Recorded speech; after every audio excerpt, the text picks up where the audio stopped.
passion for skiing when I was a young person knew no bounds.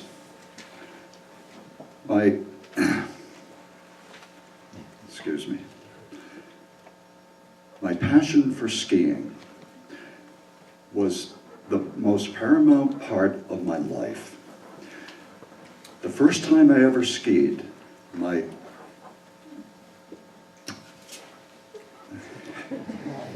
I'm having stage fright.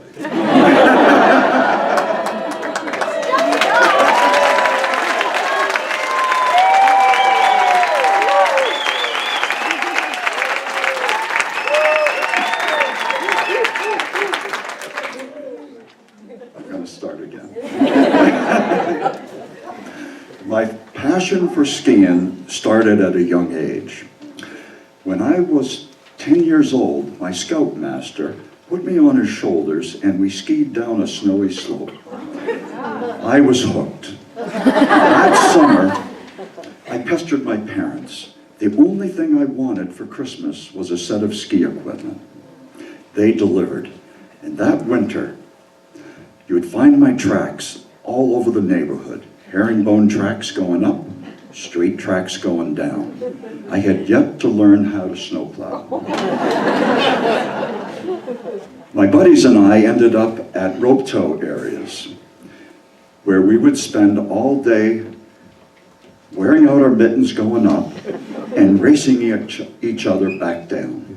So I knew that I wanted skiing to be a major part of my life, and I had a passion to build a ski area. I looked around and found a piece of land for sale on Barrett Mountain in New Ipswich. I went to my grandfather, who had a lot of faith in me. He loaned me the money. So now what do? How do I pay him back? How do I build a ski area? And what do I do with all the trees that are blocking my ski trails? So I went to forestry school. And I joined the cross-country race team. After college, the U.S. Army needed my assistance. 3 years later, I returned from Vietnam with a fat check, gave it to my grandfather, retired the debt, and over the next several years, I built the ski area, which I still run today. My grandfather was a special kind of guy. He worked his way through the University of Mass by keeping the fires going in the greenhouses. His dorm room was a little corner of the greenhouse. And he went over the hill to Smith College. That's where he met his future bride, my grandmother. Eventually, they settled on a farm in Acton, Mass. They raised 5 kids. And during the Depression, Grandpa had a number of crews that would go out and take down dead elm trees. And during the war, he had started a locker plant where people would bring the excess from their victory gardens and have it frozen. The saddest day in my grandfather's life was when he went to the train station to pick up the remains of his middle son, David, who had been killed in Germany. After the war, he teamed up with my father. They built 250 homes, and they never had a cross word. I worked as a carpenter for my grandfather, and during a break, another carpenter told me the story. He was hired by my grandfather. He had to give 2 weeks' employment for the other fellow he worked with. In that time, he fell down, broke his ankle. He couldn't work for a year.